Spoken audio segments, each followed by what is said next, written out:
C'est 23. Nouvelles technologies, univers numérique et innovation. Voici une tasse de tech avec Alain McKenna et Pascal Forget. Et bonjour tout le monde, bienvenue à un nouvel épisode d'une tasse de tech, la balado techno de référence au Québec, je vais le dire comme ça, avec moi-même, Alain McKenna et Pascal Forget. Salut Pascal! Bonjour, M. McKenna, comment allez-vous? Je vais très bien. J'ai une petite déception parce que j'étais supposé avoir en mes mains une canette détecteur de mensonges. Non. Malheureusement, ça ne s'est pas concrétisé. Je n'ai pas réussi à aller la chercher parce qu'on m'a l'a livré trop tard au bureau et là, je ne suis pas au bureau, je suis à la maison. Est-ce que c'est un petit mensonge que tu nous fais là ou tu as Non, c'est vraiment 100% une vrai. En fait, si canette? j'avais la canette, je pourrais te le dire puis ça te dirait oui, c'est vrai. Mais je ne sais pas comment elle fonctionne. Je pense que c'est une canette, une fausse canette, en fait. Mais en tout cas, La sensibilité, la conductivité électrique, si tu es nerveux? j'aimerais ça te connaître. Je peux pas dire. Je vais essayer de la récupérer un autre tantôt pour en reparler parce que c'est un sujet Non, mais assez c'est cocasse. très, très drôle parce que les détecteurs de mensonges professionnels, c'est super dur à calibrer, c'est pas reconnu dans bien des cas légaux, il faut que ça soit utilisé par des experts parce que si tu es nerveux, ça peut fausser. Alors, si une simple canette peut détecter les mensonges, on serait dans une avancée technologique. Ça fonctionne peut-être avec l'intelligence artificielle, ce qui fait que Oh, est-ce qu'il y a un ça, chat GPT dans ton cocktail, mon ami? Je sais pas, fait que mais là, si c'est ça, c'est sûr, ça marche à 100%. Et je dis ça avec un sarcasme, évidemment. J'espère que quand on met AI sur quelque chose, c'est sûr, ça fonctionne bien. Ouais. On commence tout de suite. Hey, je mentionnerai les partenaires, puisqu'on Oui. est bien lancé. TELUS, Plan Hub, Jura, CyberGhost. Jura, si vous aimez le café, c'est pour vous. La Jura E8 est une machine à café entièrement automatique qui transforme le café en grain ou moulu, en boisson caféinée ou pas de votre choix, avec la pression d'un seul bouton. Vous pouvez avoir une boisson au lait, un beau latte, un mochaccino, simplement en appuyant sur un bouton. Il n'y a pas le lait à verser d'un côté, à mousser le lait à mousser d'un côté et le café à faire de l'autre. Tout ça se fait en même temps. Le nettoyage est super facile avec des enzymes dans le petit mécanisme pour le lait. Allez à la salle de montre sur Saint-Laurent, Edica. Ils vont faire goûter, ils vont faire essayer. Vous allez sortir de là très caféiné et enchanté. La Jura Ouais. E8 entièrement automatique pour du J'ai café. appris cette semaine que TELUS a investi 30 millions de dollars pour améliorer le réseau 5G à Montréal pour accueillir plus de touristes. Oh ben, gadon. Ça te fun. Je vais essayer ça. On va aller pouvoir peut-être faire des balados en direct du centre-ville sans aucune coupure. Ça serait fantastique. Parce que Ça moi, me je ne semble vois un défi pas intéressant. toujours le 5G. Hein. C'est très, très épisodique. Quand je me balade à Montréal, le 5G, c'est pas constant. On s'attendait, après quelques années, que ce soit assez partout. Ouais. Et C'est non, c'est encore. un des défauts de la technologie 5G. Je pense que les ondes sont plus courtes, quelque chose comme ça, ou elles passent moins à travers les Oui, buildings. Il oui. y a une Si histoire on comme veut ça. Donc, avoir, c'est ça, il y a des connexions 5G qui sont extrêmement rapides, mais ça passe pas au travers des murs. Fait que le ça peut être détail. dans des usages industriels, dans des entrepôts, des choses comme ça. Tu peux avoir des milliers de connexions très, très, très rapides, mais à faible distance. Mhm. Si tu as des bornes à plus grande portée, tu n'auras pas la bonne connexion. Puis évidemment, il faut remplacer des bornes 4G qui fonctionnent très, très bien. Fait que c'est pas. De toute façon, tu sais ce qui est arrivé au téléphone 5G qui a voulu rentrer dans la police. La police s'est tassée, il est rentré dans le mur. Ha ha! C'est comme ça qu'on se rappelle de Oh, la bon sang! capacité des ondes Je vais la 5G. compter au fils de ma blonde il y a 10 ans. Il va rire sa vie. Je pense que je viens de perdre des abonnés, malheureusement, avec ce gag-là. Restez avec nous, il y a du meilleur contenu qui s'en vient. D'ailleurs, parlant de Tout ça, contenu c'est le fraîchement. Quacoubet, là. Pardon? Heureusement que tu n'as pas dit Quacoubet. Non? Tendance, les enfants, ça paraît qu'ils sont tous là-dessus. Là. Tu marmonnes quelque chose, ils te marmonnent quelque chose, puis là, tu dis quoi? Puis ils font Quacoubet! Puis ils se trouvent tellement drôle. Puis c'est comme. Alors, moi, Je ce que je fais répondrais à pour me ceci, venger. wesh, parce que ça aussi, c'est un C'est ça, truc de. wesh, Voilà. wesh, c'est l'autre expression qui est très, Exact. très à la mode. Enfin. Bon. Passons aux choses sérieuses, Pascal, parce que clairement, on va vraiment plus avoir d'abonnés à la fin de l'épisode. L'actualité était quand même, on en parlait avant d'enregistrer, c'était pas une grosse semaine d'actualité, parce qu'on est tombé sur à peu près les mêmes nouvelles, mais il y a quand même 2 ou 3 nouvelles qui ont tenu notre attention. Et je pense que tu as été malheureusement victime d'un bris d'équipement qui t'a mené à discuter ou à penser à ce qui s'en vient quand on a des appareils qui usent ou qui brisent ou qu'on Oui, veut et c'est justement fou garder mais comment des fois le remplacer. destin, c'est comme tu as une série de malchances qui t'arrivent. Écoute, je teste des téléphones, j'en ai testé des dizaines depuis quelques années. Là, c'est très drôle, ça va sonner à ma porte, il y a un livreur UPS qui m'arrive, mon prochain gadget, Ah bon? justement. Tout à fait. J'espère qu'il va le laisser là. D'habitude, il les laisse. Enfin, ça sonne à ma porte. Oui, j'ai un téléphone qui a brisé. J'ai tombé. Il est tombé par terre et l'écran a Pixel brisé. 7 Et Pro. le Pourtant, c'est 7 supposé être Pro résistant à tous ces appareils, est non? tout à fait. Mais vraiment, là, c'est une série de malchance épouvantable. Je ne sais pas pourquoi. Il m'a glissé des mains à quelques reprises. Le coin arrière était brisé. Donc, il y a un petit bout de vitre qui était brisé. Je me disais, ah, j'avais pas mis d'étui. D'habitude, je mets des étuis à mes téléphones. Mhm. Je mets l'étui au téléphone. J'échappe le téléphone dans des marches d'escalier, pow, face écran. Donc, l'écran a complètement brisé, ce qui fait que ça va me coûter un beau 300 pour le réparer, l'écran. Oh, quand Heureusement, même. Pixel, Google offre les pièces, mais il faut commander les pièces et c'est 300 pour réparer. Je trouve ça un peu cher. Oui, C'est un téléphone à quand même presque 1000 donc pour le oui. tiers du prix. Est-ce que c'est raisonnable comme prix? Je parlais avec un ami, il me disait autour de 150 pour réparer l'écran, c'est raisonnable. Moi, c'est le prix que je m'attendais à payer, mais C'est c'est généralement ce que ça 300 coûte avec dans les magasins spécialisés, ouais. Ouais, c'est ça, avec le kit officiel de Google que tu répares toi-même avec les petits outils autour de 300 Mais la bonne nouvelle, c'est que l'Union européenne, merci, grâce à eux, il y a des belles choses qui arrivent, vont vouloir qu'on puisse remplacer facilement la pile de son appareil, de tous ces appareils, petits appareils électroniques. Je trouve que c'est super intéressant comme concept. Ce qui se passe, c'est qu'on a approuvé la semaine dernière plutôt, des nouvelles règles pour encadrer le design, la production et le recyclage des piles rechargeables vendues en Union européenne. Donc, j'assume que si c'est obligatoire en Union européenne, c'est un gros marché, ça va se refléter sur les prix les produits vendus en Amérique du Nord. Je ne peux pas croire qu'ils vont faire 2 iPhones pour l'Europe, puis un pour l'Asie, puis le reste du monde. Un peu étrange. Toutes les piles des appareils vont avoir un passeport numérique qui va déclarer l'empreinte carbone et toutes sortes de petits détails techniques comme ça. Les consommateurs, et ça c'est la piste la plus intéressante, les consommateurs devront aussi pouvoir enlever et remplacer facilement la pile sans avoir besoin d'utiliser d'outils professionnels. Est-ce qu'ils considèrent qu'une pile soudée, c'est pas une bonne pratique? Parce que souder, on s'entend que c'est pas un petit kit de soudure, c'est pas professionnel nécessairement, mais j'estime que ça va vouloir dire que les piles vont pouvoir être détachées facilement, débranchées facilement, qu'on puisse enlever un capot sans avoir besoin de décoller, enlever des piles qui sont collées Est-ce que c'est assez tournevis intense. avec un embout étoilé, là, comme on Un voit embout souvent, est-ce que ça c'est spécial, professionnel ou ça voilà, ou c'est encore accessible? Ouais. des outils pour décoller la vitre sans que ça casse. Si tu as une chance sur deux de casser ta vitre pour remplacer la pile, c'est pas super cool. Ce qui est bien, c'est que ça veut dire que on va d'ici 3 années et demie, donc peut-être aussitôt qu'en 2027, les compagnies évidemment plus avant-gardistes vont commencer à déployer des téléphones peut-être plus tôt, on touche du bois, vont permettre de remplacer la pile. L'iPhone 15 devrait être USB-C. Peut-être que le pile du iPhone 18 va avoir une pile qu'on peut remplacer facilement. Bien hâte de voir. La chose que tu n'as peut-être pas vue, je ne sais pas si tu as remarqué, ça m'a fait sourire, c'est qu'il y a peut-être un échappatoire que les piles avec des appareils qui sont utilisés dans des conditions humides pourraient avoir un petit échappatoire. On pourrait dire, nous, on utilise notre pile dans des conditions humides, donc on ne peut pas la Ouais. remplacer facilement. Ce serait dangereux pour le consommateur.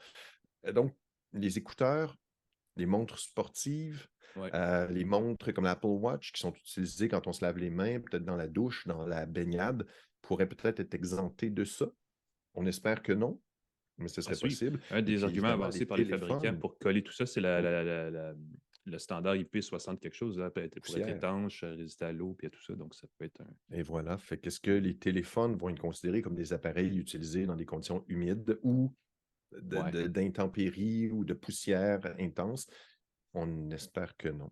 Moi, j'ai trouvé ça très drôle parce que j'ai fouillé dans mes tiroirs récemment. J'ai trouvé plusieurs appareils dont la pile avait gonflé, Oui, brisant l'appareil. Donc, ça l'appareil, vieillit mal, carrément, ça gonfle. la vitre du Oui, téléphone a effectivement. décollé parce que la pile avait gonflé avec le temps. Mais c'est une des Donc, raisons pour lesquelles les gens, on a des problèmes avec les trottinettes électriques, entre autres, parce que les batteries sont des batteries de qualité moindre et ça gonfle, c'est des grosses batteries et ça finit par chauffer et prendre en feu. C'est là qu'on a un problème plus sérieux. Voilà. Si tu ne veux pas la remplacer, j'ai vu un incendie à New York à cause d'une trottinette électrique ou quelque chose comme ça. Oui. C'est assez grave comme chose comme ça. Il y a du nouveau du côté de Samsung. Évidemment, pas des téléphones avec des piles amovibles parce que ce sont des téléphones plus complexes que ça. Mais les rumeurs, en fait, pas mal tout a fuité à propos des Galaxy Z Fold et Flip de 5e génération, les fameux téléphones à écran repliable que Samsung vend depuis quelques années maintenant. Là, ce qu'on sent, c'est qu'il y aurait un dévoilement à la fin juillet de la nouvelle version de ces téléphones-là, donc les Fold 5 et Flip 5 aussi. Le Fold, c'est le gros, là, celui qui fait une espèce de tablette quand on le déploie. Le Flip, c'est le petit téléphone comme dans le temps, mais avec un écran sur le dessus puis un écran à l'intérieur qui se plie dans le milieu. Il y aura aussi une nouvelle Galaxy Watch 6, pour ceux qui ont une télémontre Samsung. Je ne sais pas à quel point Samsung a une présence solide dans le marché de la montre connectée, parce qu'on n'en voit pas des tonnes. Je vois beaucoup de Fitbit, évidemment l'Apple Watch, mais on voit moins des montres Samsung. Pourtant, il y a des beaux produits depuis 2-3 générations. Des C'est beaux quelque chose qui est produits intéressant, mais bon. qui marchent bien avec les appareils Samsung. C'est tout le temps ce que les gens, ceux qui Exact. aiment bien leur téléphone Samsung. Puis il y a des gens qui, avec raison, sont familiers avec les appareils de Samsung puis renouvellent toutes les quelques années pour un appareil Samsung plus performant. Exact. Changer sa Galaxy Watch. Moi, je connais quelqu'un qui a son téléphone Samsung qui est très fier d'avoir la montre Samsung qui marche bien, très jolie. Il y a, donc, ça a pas mal tout coulé sur Twitter. Évidemment, la plus grosse affaire, parce que ce sont essentiellement des mises à niveau, on a un nouveau mécanisme, une nouvelle articulation pour replier le téléphone pour que l'écran se replie mieux, de façon plus durable, de façon plus compacte aussi, pour pas qu'il y ait, parce que on le sait au début, il y avait une espèce de petite bosse dans le milieu, puis c'était un peu agaçant. Puis là, on pouvait, évidemment, là-dedans, on pouvait rentrer de la poussière, puis des objets quand on le met dans ses poches qui finissent par graffiner l'écran. Là, on aurait revu ça pour le rendre plus mince et plus durable aussi, ce mécanisme. Il y aurait un deuxième écran qui, si on suit aux images qui ont fuité, qui couvrirait plus d'espace sur la surface supérieure. Donc, l'espèce de deuxième écran serait complètement mur à mur sur le dessus, à la fois du flip et du fold. Donc, ça permettrait d'avoir une meilleure interaction avec le téléphone sans avoir à l'ouvrir à chaque fois. Ça, c'est un truc. Bon, évidemment, on s'attend à ce qu'il y ait un rehaussement de processeur, n'est-ce pas? On devrait avoir une version... il l'appelait optimisé pour Samsung là, du processeur Snapdragon. Là, on est rendu au Snapdragon 8 génération 2 de Qualcomm qui serait, encore une fois, optimisé pour Samsung. On parle d'un gain de performance de 20 à 30 % je pense, en termes de puissance par rapport au processeur de génération précédente. Donc, ça va être intéressant à suivre. Évidemment, Samsung se positionne parce qu'il y a de la concurrence. Je pense qu'il y a OnePlus qui s'en vient avec un téléphone pliable. Exactement. Google aussi. Ben, il y a le fameux, oui, le Pixel Fold qui n'est pas vendu chez nous, mais qui est aussi bientôt en marché. Donc, ouais, on sent que je ne sais pas à quel point c'est un marché en croissance, mais certainement, il y a un intérêt des fabricants. Et j'ai hâte de voir le téléphone pliant d'Apple qui va certainement s'appeler autre chose que pliant, genre, je ne sais pas comment ils vont pouvoir l'appeler, accordéon. Flexible. Parce qu'ils utilisent d'autres mots. iPhone Flex. Mais ça va certainement être ils pourraient l'appeler, non, ils ne peuvent pas réutiliser un terme. Parce qu'il y a le Macintosh et l'ordinateur, parce que le téléphone pliable, ça pourrait être une autre forme de pomme, une autre saveur de pomme. Apple Granny Crush? Non, ce serait pas bon. Parce qu'ils n'aiment pas les pommes. En fait, Apple aime les pommes, même pas les gens qui utilisent les appellations. Ben oui, qui utilisent la pomme. Tu as sûrement vu la nouvelle qui est assez fantastique. Apple qui est en ce moment en chasse pour les gens qui utilisent la pomme comme logo dans leur copyright, dans leur affichage, le nom de leur entreprise. Et récemment, ils ont fait une annonce. Ils ont demandé à l'Union des fruits suisses. On s'entend, l'Union des fruits suisses. Ils vendent des vrais fruits, des poires, des raisins et des pommes qui ont un logo avec une pomme, avec une petite croix suisse dessus. Il n'y a pas de boucher dans la pomme. Là. Il n'y a rien qui s'apparente au logo d'Apple. C'est pas très semblable. C'est un fruit. On s'entend que c'est l'Union des fruits suisses. C'est une organisation qui est plus que centenaire. Apple veut que la compagnie change son logo parce que ça pourrait porter à confusion avec Apple, la compagnie d'informatique. Je pense qu'on est dans un monde un peu débile. On est rendu un peu loin, oui, dans ce genre de... Il y a quelque chose un peu... On n'aime pas... Je ne suis pas sûr que j'aime ça. Il y a une entreprise, écoute, qui avait Super Healthy Kids, qui avait une application, qui avait un logo qui était une poire, même pas une pomme. Apple a couru après pour dire non, ça ressemble trop à notre pomme. Ça fait un peu, c'est une poire, on est rendu là. Ils ont changé la forme de la feuille de la poire pour que ça ressemble moins à la pomme d'Apple. Puis déjà que ça ne ressemblait pas bien à la pomme d'Apple. Vaguement, c'était très, très, très myope. Tu pourrais voir de très, très loin que ça ressemble peut-être à une pomme, mais c'était une poire. C'est fou. Apple Comme ça, la compagnie Appleton Area Citrus, une compagnie qui avait un logo qui ressemblait vaguement à une pomme. Blue Apple Electric, une compagnie qui, encore une fois, Blue Apple Electric, utilisait une pomme, mais ça ne ressemblait pas du tout à la pomme d'Apple. Le groupe de musique Apple White. Hey boy. Le groupe de musique qui Il y s'appelait a Apples Apple in White. Stereo qui existe aussi. Je ne sais pas s'ils sont Et fait voilà, il y en a approcher. plein comme ça. Puis Candy Blue Apple, Oh. un autre groupe de musique. Mais encore une fois, comme tu le dis, il laisse passer d'autres entreprises qui sont dans le domaine de l'électronique, qui sont plus près d'Apple, qui sont plus dans l'informatique. Ça, il laisse passer. Ben, Selon le studio des Beatles, c'était Apple Corps. Apple Corps, ben c'est pour ça. Steve Jobs était un fan des Beatles Mhm. et ils ont eu des conflits légaux avec les Beatles qui disaient Ouais. Hey, arrêtez d'utiliser Apple, c'est notre compagnie. Apple a dit Oui, mais nous, on est dans l'informatique, on n'est pas dans la musique. Ça, c'était juste avant qu'ils annoncent le iPod. Puis là, ils se sont entendus avec les Beatles. Les Beatles sont arrivés sur l'Apple Store, mais c'est quand même délirant qu'Apple soit aussi quérulant, soit aussi fasse des requêtes comme ça là, pour avoir Quand tu as Déroulant, Apple oui, qui c'est le arrive avec des mot-clé. milliards de dollars derrière pour te poursuivre, petite commission Ouais. Parce que scolaire pas mal avec tout le une monde pomme sait dans son qu'Apple, logo. c'est Apple. Non? Il y a les chances qu'on les confonde avec un producteur, un maraîcher ou un Un quelconque. protecteur, c'est ça, des fabricants de fruits On ou va une appeler Michel compagnie de tarte Jourdouin, aux voir si ses pommes. cidres se sentent menacés par l'existence de l'iPhone. Les cidres Apple. Écoute, il y a une entreprise qui s'appelle Tech Transparency Project a découvert qu'entre 2019 et mars 2023, Apple aurait fait 215 oppositions à des marques de commerce. Wow. Donc, s'opposer à des marques, des groupes de musique, des compagnies d'électronique et tout ça. Ça, 215 oppositions en 2019 et 2023, c'est plus que Google, Microsoft, Amazon et Facebook réunis. À tous eux autres, là, le reste du GAFAM là, était 136 demandes. Apple en a fait 215 C'est à ahurissant elle quand seule. même. Puis là, Ben ça oui. s'attaque à l'Union des fruits suisses. Et ce que je trouve très drôle, c'est que récemment, je ne sais pas si tu as vu, Huawei a déjà le copyright de Vision Oui. pour leur Vision Pro, écran. oui.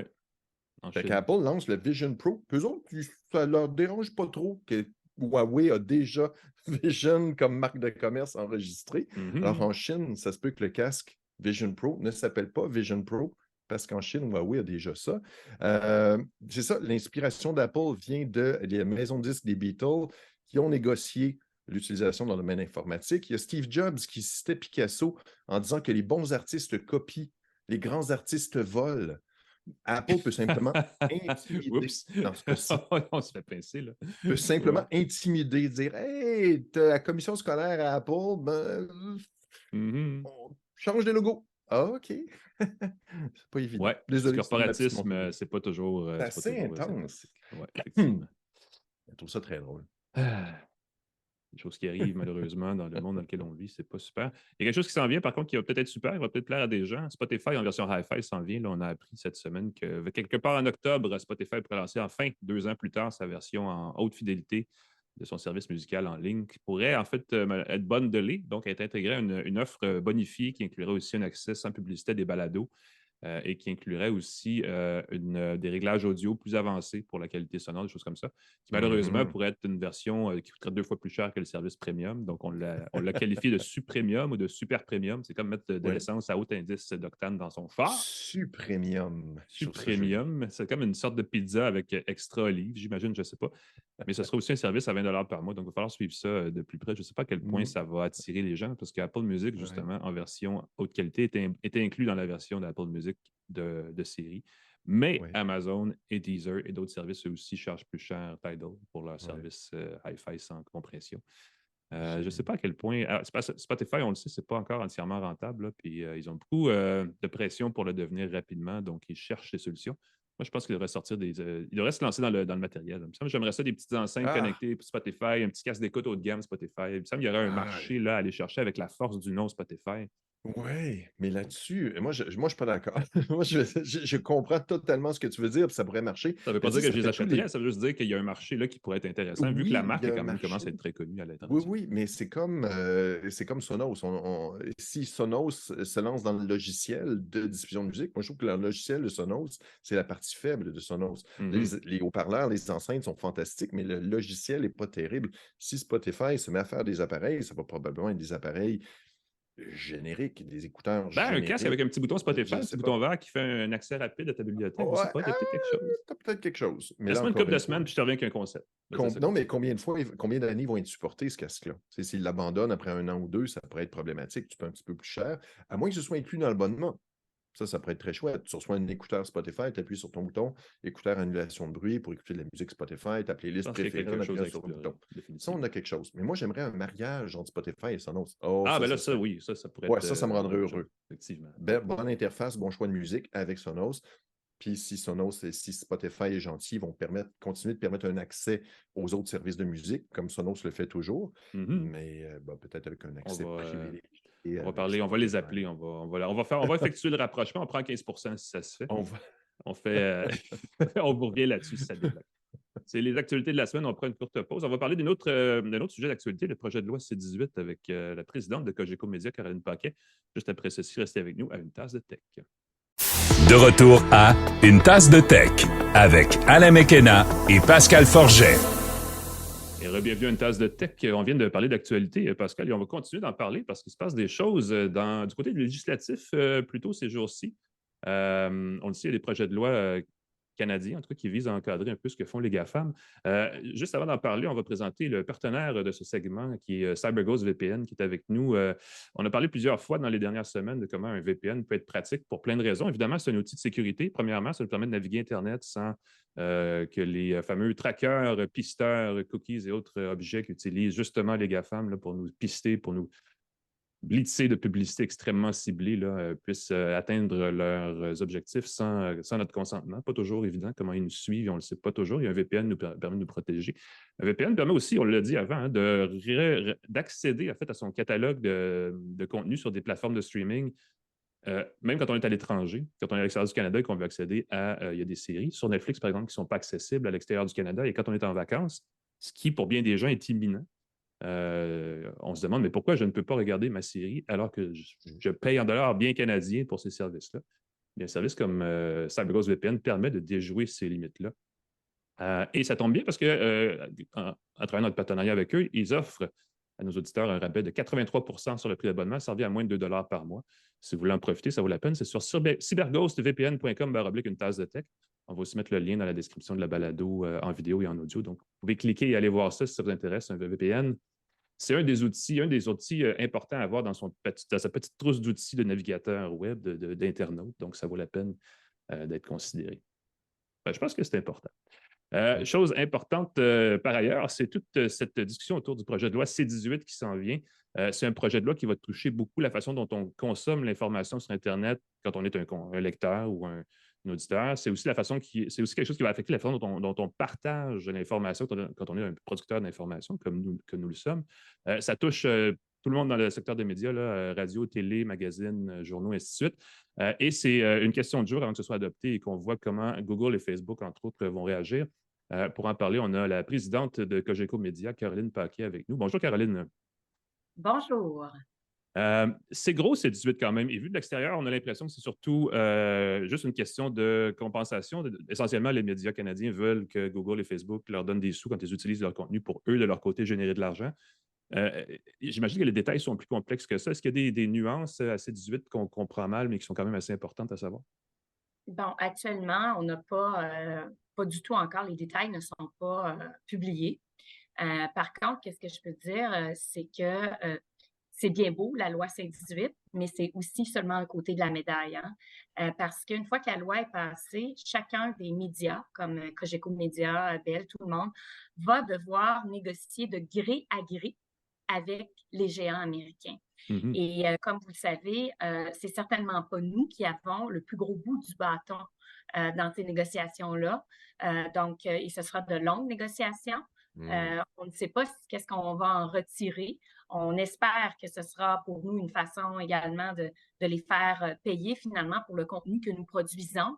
Mais c'est le début d'un long processus de discussion avec eux. Écoutez, ça va être certainement aussi d'une certaine lourdeur également. Donc, la partie n'est pas gagnée.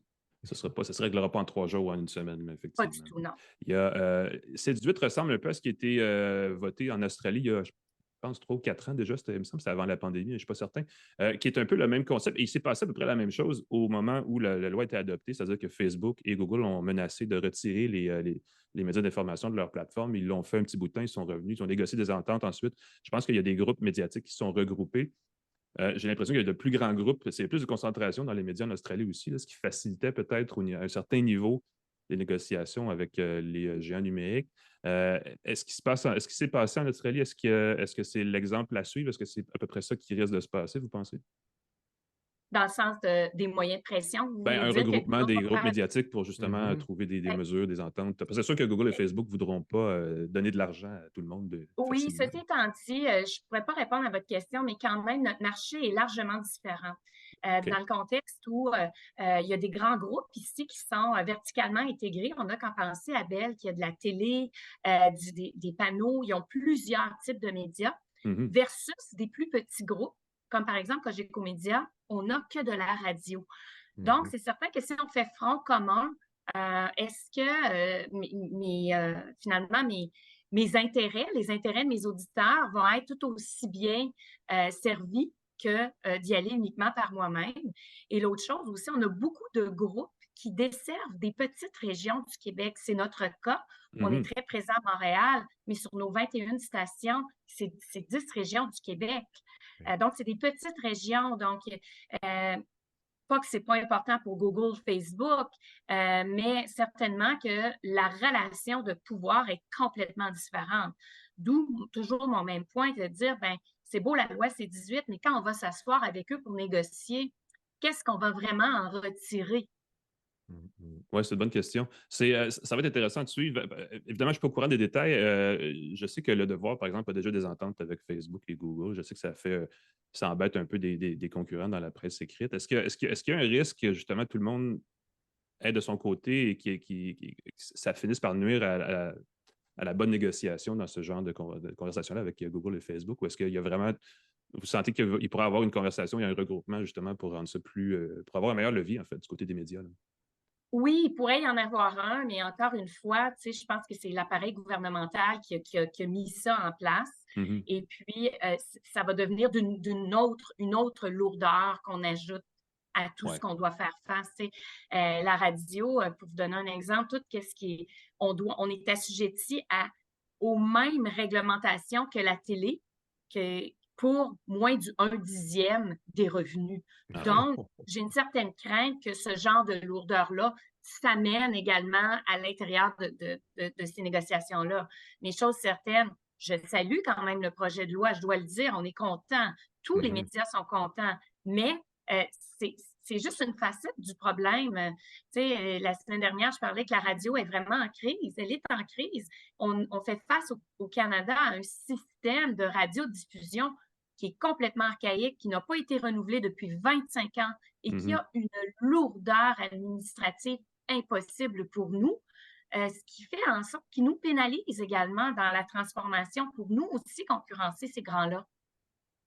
C'est vrai. Ben, c'est vrai que les grandes plateformes, et c'est un peu embêtant parce que je ne suis pas du côté business des médias, mais je suis du côté production de contenu. Et ce que je réalise souvent en interfaçant, en interagissant avec les lecteurs, c'est que les gens vont sur les réseaux sociaux, vont même sur Google et ne lisent pas, ils ne vont pas jusque dans notre plateforme sur le site des médias pour avoir le détail de ce qu'on écrit. Là, ils voient le titre et une photo, ils en tirent de grandes conclusions. Ça, c'est un autre problème aussi, c'est que les plateformes gardent captifs les gens chez eux et ne les font pas facilement sortir pour les acheminer chez les groupes médiatiques, en fin de compte.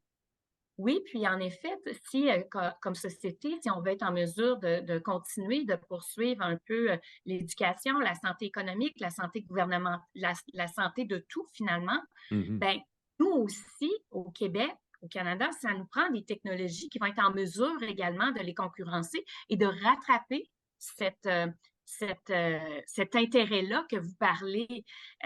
Puis encore faut-il le mentionner, la radio demeure le grand oublié de tous les médias canadiens à cet égard-là. Une chose que je me demande avec les réseaux sociaux, il y a beaucoup de gens, on entend des histoires de succès, puis là, je sors un peu, puis les gens se disent, ben là, les réseaux sociaux, il y a plein de gens, des YouTubers, il y a plein de gens qui font de l'argent avec les médias sociaux.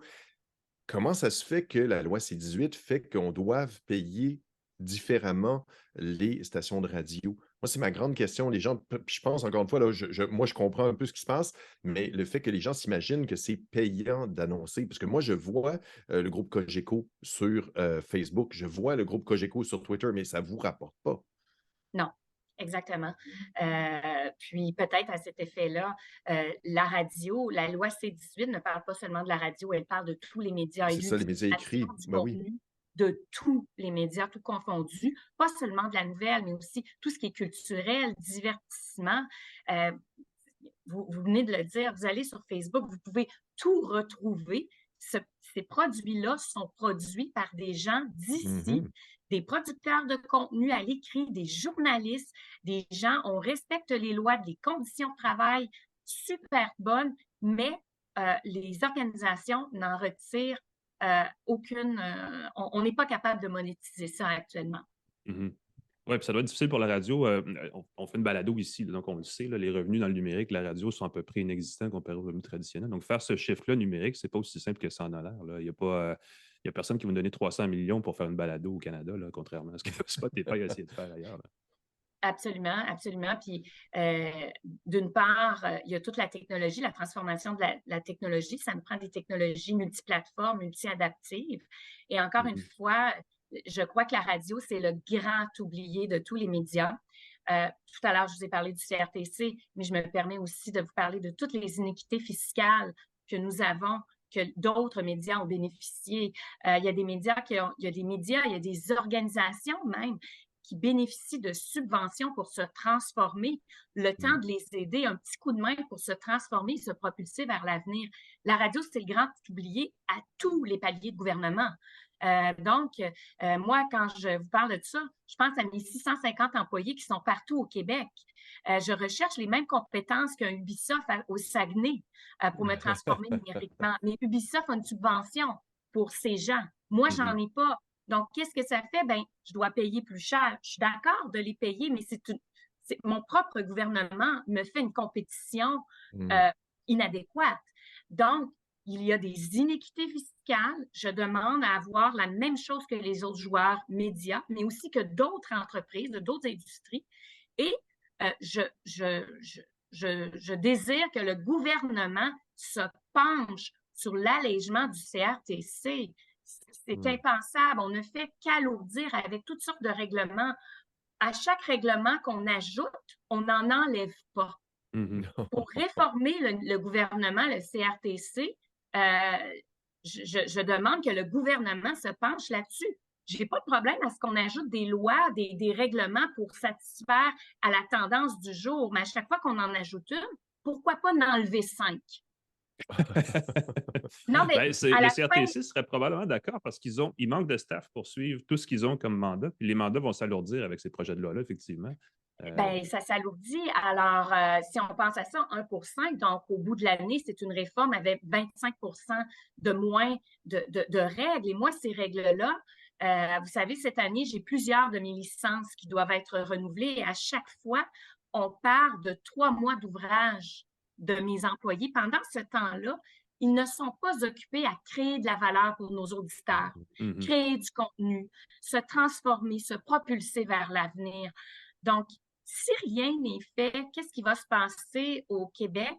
Eh bien, ce sera la même chose que nos collègues ont fait la semaine dernière chez Bell avec des licenciements. Ils ont fermé des stations régionales et les grands perdants de tout ça, ce sont les auditeurs. D'abord, les auditeurs en région. Après, ce sera les auditeurs à Montréal. Donc, et ça, il en va de la santé économique, sociale, notre tissu social. Tous nos élus municipaux, nos élus provinciaux, tout le monde aime ça à la radio pour l'utiliser, pour faire la promotion de leur loi. Mais si ça n'existe plus, c'est ça qui est en danger. C'est vraiment cet équilibre-là. Donc, plus de radio en région. Il n'y a déjà presque plus de journaux. La presse écrite est quasiment absente. Les nouvelles locales représentent moins de 1 % des nouvelles produites au Québec. Il y a plus de 60 médias qui ont disparu en région. Donc, ce phénomène-là commence en région, mais il va finir par tous nous atteindre. Ouais, on doit s'opposer, trouver des façons de se réformer. C'est très vrai. L'information régionale a besoin de ces voix-là, effectivement. Puis, Absolument. il doit y avoir une meilleure solution que de créer Paul Arcand, le jeu vidéo, pour avoir une subvention du gouvernement, naturellement, parce que ce serait assez absurde. Oui, clairement. Je pense que la prochaine étape, Pascal, c'est d'inviter Pablo Rodriguez à la balado pour parler sérieusement de ces choses-là, parce qu'il a tendance à être à louvoyer entre les questions quand on lui parle de médias numériques, et c'est un peu embêtant. Ce serait le fun, effectivement, une réponse claire sur ces choses-là. Peut-être, je vous envoie une question que vous pourriez également lui retourner. Pourquoi est-ce que le gouvernement fédéral n'applique pas sa politique d'investissement dans ces médias? Mm-hmm. Donc, vous savez que le gouvernement fédéral a dépensé plus sur Facebook l'année dernière pour informer les Québécois, les Canadiens de leurs lois, des réglementations qu'en radio. Donc, on parle vraiment des deux côtés de la bouche. D'un côté, on fait une super belle loi, puis on nous dit, mais tu t'organises avec, il faut que tu ailles négocier. Mais moi, par exemple, gouvernement canadien, lorsque je veux informer les Canadiens, les Québécois de qu'est-ce qui se passe au gouvernement, ben, je vais investir sur Facebook. C'est inacceptable. C'est inacceptable. Cet argent-là devrait être redonné à nos médias, à nous. Mm-hmm. Donc, bonne ce serait question mieux que ça qu'avoir une corde Rodriguez. d'influenceurs aussi qui everything is awesome avec le gouvernement. Ça serait un peu bizarre d'avoir ça comme organe de Exactement. Le fait que les médias traditionnels, écrits, radio, télé, offrent, c'est une information. Puis encore une fois, il y a des gens qui vont dire non, ils font partie de la gimmick, c'est de la conspiration, ils disent des mensonges. Mais les médias sociaux, c'est des influenceurs qui vendent du contenu. Puis si on a du contenu qui vienne que des influenceurs, du contenu racoleur, du contenu facile, du contenu qui n'est pas local, parce que ça prend de la recherche, ça prend du contenu pour informer les gens localement. Puis ça, les radios, les médias locaux peuvent le faire. Tandis que sinon, on se condamne à avoir une autre vidéo de Kwakubé ou de tendance à la mode chez les jeunes, là, de mettre des trucs dans un mixeur, puis de voir la couleur que ça donne. Je me dis, arc. Je veux de la vraie information. Vous avez raison, il y a toute une question de crédibilité de la nouvelle, d'abord, qui est vraiment importante. Puis je termine peut-être en vous disant, le dernier exemple qui est très flagrant, il y a quelques semaines, on a dû évacuer au Québec les gens de Chibougamau. Oui, ben oui. Alors, ça, c'est un exemple bien précis. C'est la radio locale de Chibougamau qui informait la population de comment quitter leur maison d'une façon sécuritaire, quelles étaient les consignes, quelles étaient les rues qui étaient évacuées en premier, c'est quoi les chemins, par où passer. Ce n'était pas sur Facebook qu'on trouvait cette information-là, c'était sur la radio locale d'un journaliste qui se promenait dans la rue et qui informait la population. Alors, voilà. Message très concret, exemple très, très évident, effectivement, dans l'actualité, qui rappelle l'importance d'une presse indépendante. Indépendante de plein de façons, des gouvernements, mais aussi des grands des géants du numérique, parce que c'est... Absolument. Follow the money, comme on dit, parfois. C'est important d'avoir cette indépendance-là. Et on va suivre ça avec intérêt, et je pense qu'on va essayer de faire intervenir quelqu'un au gouvernement pour challenger sur ces questions-là qui vont prendre plusieurs semaines à être répondues. Caroline Paquet, présidente de Cogeco Média, merci d'avoir été avec nous. C'était très éclairant sur ce projet de loi. Espérons que la suite sera à notre avantage, nous, les gens des médias. On va suivre ça avec de près et effectivement, on écoute la radio. Ça, je peux merci, ça fait plaisir. À la prochaine. Nous, on prend une courte pause et on vient avec nos tablettes. On en a deux, une liseuse et une tablette pas mal cool. Restez avec nous à Une tasse de tech. De retour à Une tasse de tech avec Alain McKenna et Pascal Forget. Bienvenue à Une tasse de tech. On va parler de deux gadgets, deux appareils assez le fun, en fait, Pascal, qui vont nous mettre un peu plus dans l'atmosphère de l'été, très estival comme produit. Moi, j'avais une liseuse, on va en parler après, une liseuse qui, à mon avis, conviendrait bien si vous allez en vacances ailleurs qu'à la plage, parce qu'elle n'est pas étanche ou rien, mais on va en parler tantôt. Toi, tu as la nouvelle tablette de Google, la Pixel Tablet. Oui. Qui, ma foi, m'a un peu surprise, en fait. Surprise de quelle façon? Ben, Google, dans le matériel, ils font quand même des beaux produits, disons-le comme ça. Évidemment, ce n'est pas un appareil très sophistiqué, c'est une première version d'une tablette qui pourrait évoluer vers quelque chose d'autre. C'est un appareil très grand public qui se veut très familial. Il y a des limites, mais l'idée d'avoir inclus, et c'est surtout ça, le socle qui vient avec, qui fait les haut-parleurs, qui fait que l'appareil devient tout d'un coup un appareil 3 ou 4 en 1, ajoute, je pense, de l'intérêt à l'offre. Évidemment, si ça avait été 500 $ au lieu de 700, ça aurait été une autre conversation, parce que je le trouve un peu cher.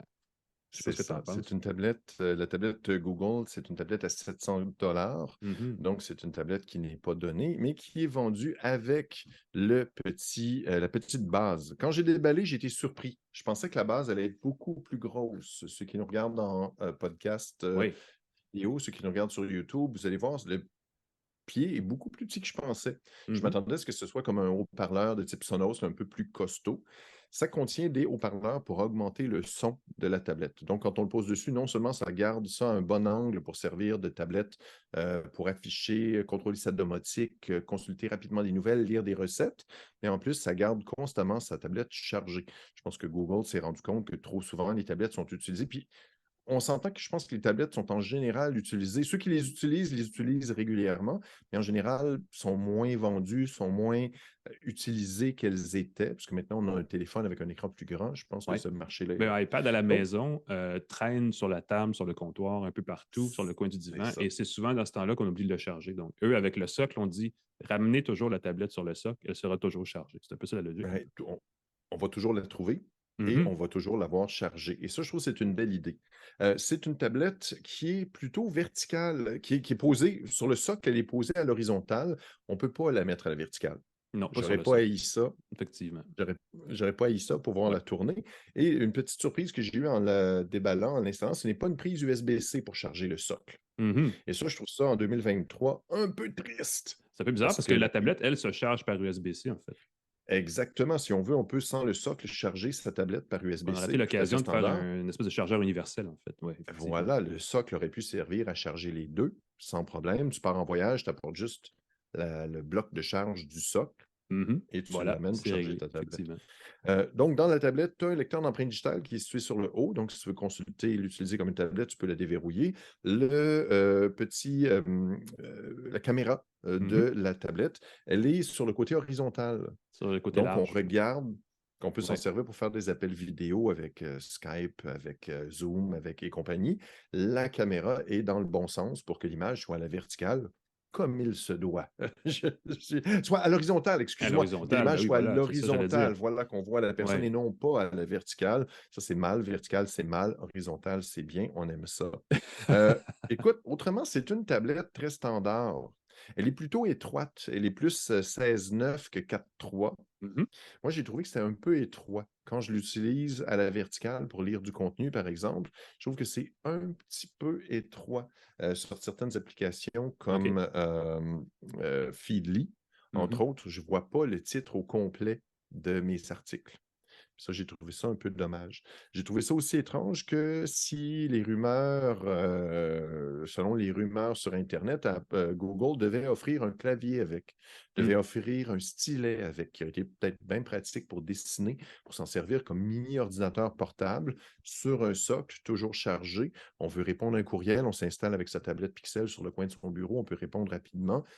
Ça pourrait répondre à des besoins d'enfants, des besoins de personnes qui n'ont pas, des personnes plus âgées, qui n'ont pas Ben, le nécessairement fameux besoin d'un Chromebook, laptop. qu'on ne sait jamais si Google va abandonner ça à tout moment, ça aurait pu être un remplacement, là, effectivement. Exactement, ça aurait pu être une très, très belle Ça, c'est alternative. une occasion ratée. À moins qu'on arrive avec ça plus tard, là, pour l'instant, on a un peu raté cette occasion. Peut-être par surprise, moi je lisais sur un article qu'il y a un bel aimant pour ranger un stylet sur la tablette. Il est là. Ils n'ont pas Mhm. lancé le stylet. Alors, c'est un petit truc qui est chouette. Fait que c'est une tablette qui est axée pour l'affichage. Donc, on peut rapidement, si on veut, sur l'écran de veille, s'en servir évidemment pour afficher des photos de famille, afficher toutes sortes de choses. Ce qui est bien, c'est que ça remplace les écrans Google, les assistants Google avec Les écran. hubs. Maintenant, on a Mhm. le meilleur des deux mondes. On a un truc sur un socle qui est bien présent. Donc, on peut afficher l'heure, des photos de famille, on peut afficher des œuvres d'art, ce qu'on veut, mais aussi contrôler sa domotique, même sur l'écran fermé. On peut déverrouiller, on peut contrôler, ajuster son éclairage et tout. Comme tableau de bord, c'est assez fantastique. Et encore une fois, ce qui est génial, c'est que si on veut, on détache la tablette du socle et on peut s'en servir comme tablette régulière Voilà. pour lire un article, montrer l'article à quelqu'un, pour avoir un meilleur angle pour lire. Euh, donc, c'est une tablette qui est un bel affichage, mais je n'ai pas trouvé que c'est un outil. Je suis un peu déçu que ce ne soit pas un peu plus axé sur la productivité.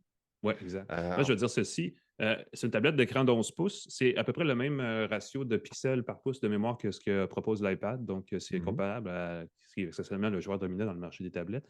Il y a un truc à propos de cette tablette-là, comme c'est Android, c'est un système mobile qui est d'abord conçu pour les téléphones. C'est ce qui explique que bien des applications vont s'utiliser de meilleure façon à la verticale. Et tu vois, pour moi, l'étroitesse de l'écran, je pense, vient un peu de ça parce que les écrans au ratio 16:10 ou 16:9 ou plus étroit encore. Les téléphones ont beaucoup ça. Les téléphones Android, c'est un ratio très étroit. Et les applications Android qui s'affichent sur cette tablette-là, à la verticale, prennent tout l'écran, mais quand on le remet à l'horizontale, n'apparaissent qu'au milieu. Donc, on gaspille beaucoup des deux côtés de l'écran de l'affichage. Et pour l'instant, il y a quelque chose comme une cinquantaine d'applications seulement qui sont compatibles, en cas qui utilisent le plein écran. Et là, ce qu'on dit, il existe cette version en multitâche à 2 écrans côte à côte sur la tablette qu'on peut utiliser pour justement profiter de l'espace additionnel quand on a des applications Android qui ne sont pas faites pour le plein écran, sauf que à moins de vraiment d'être dans une application très spécifique, on a rarement besoin de 2 écrans ou 2 affichages côte à côte. On a juste une application qui s'ouvre plein format. Et ça va demander du travail. C'est vraiment à ce niveau-là, je pense que tous les gens qui l'ont essayé sont arrivent à peu près à la même conclusion.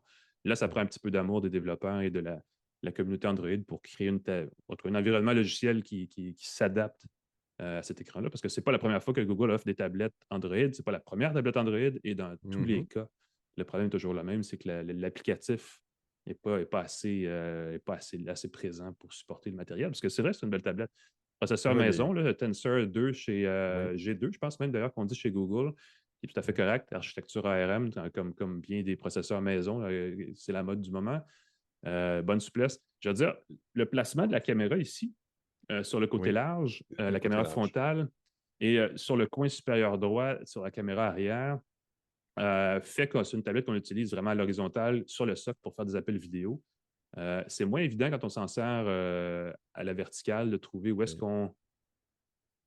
dans quel sens on la met pour que la caméra soit à la bonne place, parce qu'elle est toujours sur le côté puis toujours un peu de travers. Puis là, celle en arrière, des fois, elle se ramasse en bas, on a la main dessus. Donc, ce n'est pas un appareil de production de contenu, effectivement, mais c'est vraiment un appareil fait pour un usage, je dirais, non professionnel, là, dans le sens où ce n'est pas une tablette qu'on va mettre sur une salle de conférence. Je dirais de consultation légère, mais plus qu'on pourra, que effectivement, aller sur que Internet.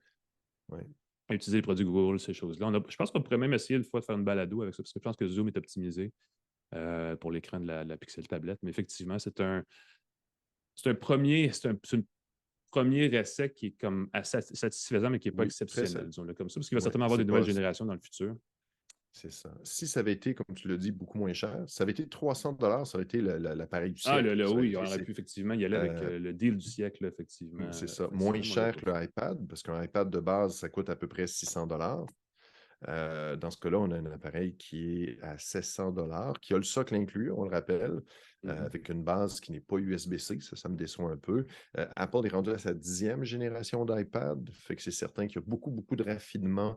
Je l'ai soulevé, j'ai trouvé que l'arrière était un peu plastique. Je sais pas, j'ai pas trouvé que ça faisait très.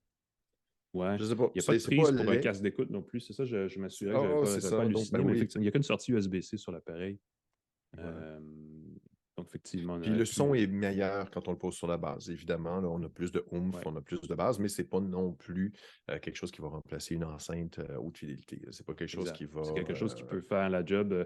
Cadre photo, un hub pour la maison si vous avez beaucoup de gadgets, tablette occasionnelle, parce que ça ne sera pas 100% tablette. Mais si vous êtes du genre à juste consommer du contenu sur Internet, des choses comme ça, Netflix, ça peut valoir la peine. L'application du Devoir se trouve plein écran là-dessus. Si vous voulez consulter un journal, je dis ça comme ça vaut la peine. C'est pas parce que tu écris dans le Devoir que tu dis ça, mais un peu quand même. Regarder plein écran, une tasse de tech. Donc, moi, je n'ai pas de misère avec ça. La Pixel tablette. Toi, tu as un autre produit que j'ai beaucoup aimé, que j'ai beaucoup lu avec au cours des derniers mois. Bien hâte d'avoir ton impression. C'est la liseuse. J'avais une liseuse, ça fait quelques semaines que je l'avais, puis je me suis rendu compte que je m'en servais quand même pas mal parce qu'on voyageait beaucoup dans les dernières semaines. C'est la Kobo Ellipsa 2E, tablette de Kobo, donc la marque qui a déjà été une marque canadienne, mais qui est rendue chinoise. Chinoise, pas vrai, c'est japonais, ça appartient à Rakuten. Rakuten qui a un énorme bureau à San Francisco, donc c'est pas sont des gens qui connaissent le marché nord-américain. Tablette à écran de 10,3 pouces, écran monochrome blanc et noir, e-ink Carta. Qui offre quand même une bonne résolution. C'est évidemment la deuxième version de la Kobo Ellipsa, donc de cette liseuse-là.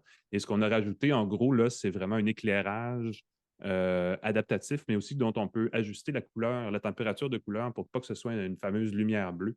ce soit des couleurs plus chaudes quand on veut lire sans que ça fatigue les yeux, que ça provoque des problèmes. Sur la lumière bleue, on le sait, ça causait des problèmes de sommeil chez certaines personnes. Donc, on a ajusté ça. On a, juste pour finir sur l'affichage, j'ai un affichage, je l'ai dit, de 10,3 pouces qui offre beaucoup de pixels. C'est 221 pixels par pouce, 1872 par 1404, qui est comme une espèce de nombre de pixels weird, là, mais ça donne vraiment une belle densité de pixels qui fait qu'on. Évidemment, on ne regarde pas de vidéo là-dessus parce qu'il n'y a pas de taux de rafraîchissement très élevé, mais pour la lecture, ça, pour c'est du papier les dessins électronique, animés, Voilà. les dessins animés, encore une fois, pour les bandes dessinées, mon Dieu, je vais finir par le dire. Ça permet d'avoir quand même des visuels nets et pas tellement pixelisés parce qu'on ne voit pas nécessairement beaucoup l'espace entre les pixels. Pour lire des livres, c'est parfait. Grâce au rétroéclairage, évidemment, ça améliore le contraste entre le caractère, le texte et le fond d'écran qui est toujours très clair.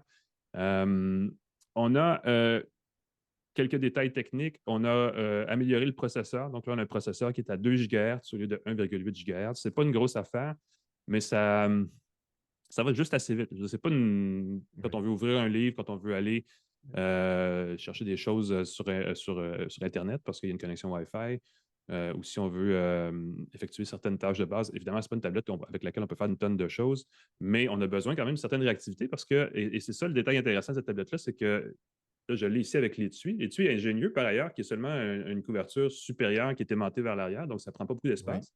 Oui. L'appareil demeure mince. Et autre trait ingénieux, on a un stylet, ce qui est la deuxième version du Kobo Stylus, là, qui est le stylet Kobo, qui, au lieu d'être sur le côté extérieur de la tablette et qu'on l'accroche tout le temps quand on trimballe ça dans un sac, il s'insère entre l'étui et la tablette, donc dans une zone protégée. Donc, on l'a toujours et il ne tombe jamais. Ça, c'est vraiment ingénieux. C'est un petit détail, mais c'est le fun. Le stylet est vendu avec la tablette. L'étui se vend à part. Il est 60 ou 70 $, je ne sais plus. Mais la tablette, elle est 500 $. Donc, anyway, ce rendu là, on peut mettre 70 $ de plus pour un étui. Ça vaut la peine. Ça va la protéger. Oui, et ça rend ça protège le stylet, mais ça rend aussi l'expérience plus près de ce qu'est un livre traditionnel. Et ça n'impacte pas la prise de notes parce que le stylet est là, évidemment, pour prendre des notes, faire des dessins, des choses comme ça. On peut écrire directement dans n'importe quel genre de livre qu'on a là-dessus. Ça garde en mémoire, on peut annoter des PDF, on peut faire plein de trucs qui sont assez le fun au niveau, si vous êtes du genre voyage. Si vous restez connecté pendant que vous voyagez, vous faites certaines tâches de bureau, de gestion, annoter des PDF, des choses comme ça peut valoir la peine d'avoir une liseuse comme ça parce que ça le fait assez naturellement. Et on peut aussi, et ça, je ne sais pas qui le fait, mais on pourrait égrébouiller dans des livres. Donc, si vous lisez des livres EPUB ou peu importe, vous pouvez directement dans ces livres-là aller prendre des notes et tout le kit, et ces notes-là sont enregistrées. Il y a une connexion Wi-Fi, je l'ai dit. Il y a une connexion USB-C sur le côté qui permet de transférer des documents à partir d'un appareil, d'un ordinateur personnel ou des choses comme ça. Il y a une connexion Bluetooth pour jumeler strictement des écouteurs si vous voulez écouter un livre audio.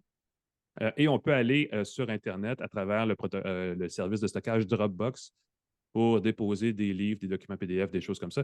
Je pense qu'il n'y a pas un format de fichier texte numérique qui n'est pas géré par cette tablette-là. Tous les formats Amazon le sont, le Kindle, ainsi de suite, Mobi, EPUB, TIFF, PDF, évidemment. Oui, ceux qui ne sont pas protégés.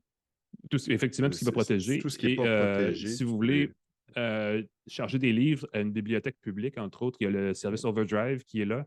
Et on peut, de mémoire, la jumeler avec le logiciel Adobe Digital Editions sur un ordinateur personnel. Il ne l'a pas nativement sur l'appareil, mais ça peut s'arranger à travers. Évidemment, ça nécessite de passer par un ordinateur personnel, donc c'est peut-être pas aussi intuitif qu'on le souhaiterait, mais ça se fait. Et comme les livres empruntés sont comment on dit ça, chrono-biodégradables, chrono-dégradables, c'est-à-dire que c'est automatiquement vont être retournés. On n'a pas de livres en retard. On peut charger sa liseuse de livres empruntés de sa bibliothèque municipale. On peut emprunter des livres, c'est gratuit, les livres. La grande bibliothèque du Québec aussi, bien donc ça fonctionne. Les lecteurs avides, ceux qui lisent beaucoup de livres, vont apprécier, surtout en vacances, d'avoir tous les livres qu'ils veulent et en emprunter plein à la bibliothèque gratuitement sur une liseuse comme ça. Ça amortit beaucoup le prix payé, effectivement. Détail intéressant, c'est fait de matériaux recyclés. Le plastique là-dessus, c'est du plastique récupéré des océans. Le magnésium est un magnésium recyclé aussi, donc c'est un appareil qui a peut-être ce côté-là, cet avantage-là. Pas très lourd, très portable, fait 390 grammes, c'est très léger. 2 semaines d'autonomie, on dit des semaines chez Kobo, mais ça dépend quand vous l'utilisez. Moi, je suis arrivé à peu près à 2 semaines, puis là, je l'ai chargé tantôt, parce que justement, j'étais à plat. Il n'y a pas de protection, ce que je disais en entrée de balado, il n'y a pas de protection, de certification de protection contre l'eau, les éclaboussures, la poussière, le sable, ces choses-là. Donc, il faut en prendre soin. laisser traîner ça à la plage, là, c'est peut-être un risque Oui. inutile. C'est un peu dommage Oui. parce que souvent, on aime ça lire en vacances, Au bord de la piscine, dans son bain. au bord de la Il y a beaucoup piscine, de au gens qui lisent soleil, des choses comme dans ça. leur Et là, bain. donc, il faut faire attention à ce niveau-là. L'équivalent chez Kindle, c'est la Kindle Scribe dont on a déjà parlé ici, que je n'ai pas essayé. On a parlé aussi, je pense, il y a une liseuse. Huawei avait une liseuse pendant un bout de temps aussi Oui, ben oui. que j'avais beaucoup aimé, qui se ressemble beaucoup. Et je dirais que la limite que j'ai par rapport à ça, c'est le manque de disponibilité d'applications tierces ou d'accès à des bibliothèques nativement sur les Ah, liseuses. Une fois qu'on ah. a touché à une liseuse, peut-être à système Android, on a eu des liseuses Books aussi dans les Mhm, dernières mhm. saisons de la balado, qui sont des systèmes Android et sur lesquels on peut installer les applications de son choix, dont l'application Kobo pour avoir accès à la bibliothèque. Parce que le service Kobo Plus, je crois, à 10 par mois, qui donne accès à tout, de façon illimitée à tous les Oui, livres de Kobo. oui. Et avoir ces applications-là nativement sur la tablette, ce serait pas mal le fun d'avoir plus que juste l'environnement Kobo. La même chose avec Kindle, avoir plus que Oui. l'environnement des produits Amazon. C'est un avantage, je pense. Ça, c'est une grosse limite. Mais en même temps, ce n'est pas tout le monde qui a besoin de toute cette connectique-là, cette connectivité-là ou cet écosystème d'applications. Donc, si vous êtes du genre lecteur avide, pas besoin d'une tablette comme telle, c'est un produit qui vaut la peine. J'hésite à recommander un appareil comme celui-là parce que je le trouve un peu gros. Oui. Genre Ben, 10 pouces d'écran, pour moi, c'est peut-être un peu trop pour une liseuse. J'aimerais un format peut-être 7 pouces. Je regardais, il y a des téléphones iSense, la compagnie chinoise, vient de lancer cette semaine un téléphone à écran e-ink qui fait 6,7 pouces. C'est comme un livre acheté, tu sais, les petits paperbacks là, qu'on achète pour lire dans le métro, des choses comme ça. Et je trouve que c'est un compromis d'espace peut-être plus ingénieux, mais c'est une question de goût rendu là. Mais pour le reste, c'est une belle liseuse, la Ellipsa 2E. Vaut peut-être la peine si vous avez 500 $ de trop, là, regardez ça, ça vaut la peine. C'est certainement quelque chose que les gens vont apprécier. Les gens qui veulent vivre en dehors de l'écosystème un peu plus fermé d'Amazon, disons-le comme ça, même si Amazon lit les EPUB depuis un petit bout de temps, c'est-à-dire les tablettes Kindle. Ouais, c'est à considérer. Tu l'as essayé aussi, je pense que tu as des impressions de Mais ton écoute, côté. moi, j'ai trouvé que c'était une énorme amélioration. La Ellipsa 2E, c'est la nuit et le jour par rapport à la première. La première, je l'avais trouvée lente, écrire, on voyait visiblement un flottement. Ça a peut-être été corrigé rapidement par une mise à jour logicielle, mais la première, je l'ai trouvée atroce. Mhm. Tu écris ton mot, puis tu attends une fraction de seconde, et là, tu vois ton mot qui apparaît. Ça, c'était la première version. La deuxième, c'est très fluide, très flexible. On peut prendre des vraies notes dans des PDF, des livres achetés et les PDF qui ne sont pas protégés, évidemment. Le stylet est rechargeable. La première version, c'est un stylet qui demandait une pile 4A. Ah oui. Ah oui, j'avais Ah oublié oui, ce qui détail-là, était c'est donc, vrai. Oui, ben là, ah ça, oui, il se qui est branche plus USB-C, gros. donc c'est pas un gros souci, effectivement. Exactement, c'est un USB-C, donc on recharge en branchant, ce qui est un peu pas l'idéal par rapport à une recharge en collant simplement Magnétique. sur la Ben oui. liseuse. C'est pas la pointe de stylet la plus mince, donc ceux qui veulent écrire très très fin, c'est pas l'idéal. Je trouvais aussi que la surface était lisse pour écrire. C'est vraiment pour prendre des notes, c'est parfait, parce qu'on peut prendre des vraies notes manuscrites avec la Ellipsa, avec la Scribe d'Amazon. On prend des notes dans des petits post-it qui Mhm. sont sur nos livres. Dans la Ellipsa, on a vraiment des notes qu'on peut mettre en marge de ces livres. On peut souligner des passages, on peut surligner des passages, vraiment chouette. Tu dis qu'elle est légère, c'est vrai que la Ellipsa 2E, elle est légère pour une tablette, mais si tu l'es couché sur le dos, tu vas le sentir. Ah oui, Je j'ai te pas eu le de dis tout problème de là-bas, suite. tu vois. Couché sur le dos, 390 grammes, c'est pas les 100 quelques grammes des liseuses plus petites. Tu parlais des liseuses Android qui avaient plus de possibilités. J'en ai une de 6 pouces de diagonale. Ça, Oui. c'est une plume. Mais couché sur le dos avec 390 grammes, ça devient rapidement un peu lourd. Évidemment, c'est un outil spécialisé, papier électronique, doux pour les yeux, très, très chouette. Pas de distraction. On peut travailler avec son laptop à côté, consulter des notes, ainsi de suite. Et évidemment, j'ai trouvé que c'était un petit peu cher, la Oui. Ellipsa 2E. C'est 500 $ pour le modèle de base. Et puis, il faut avoir en plus de ça l'étui.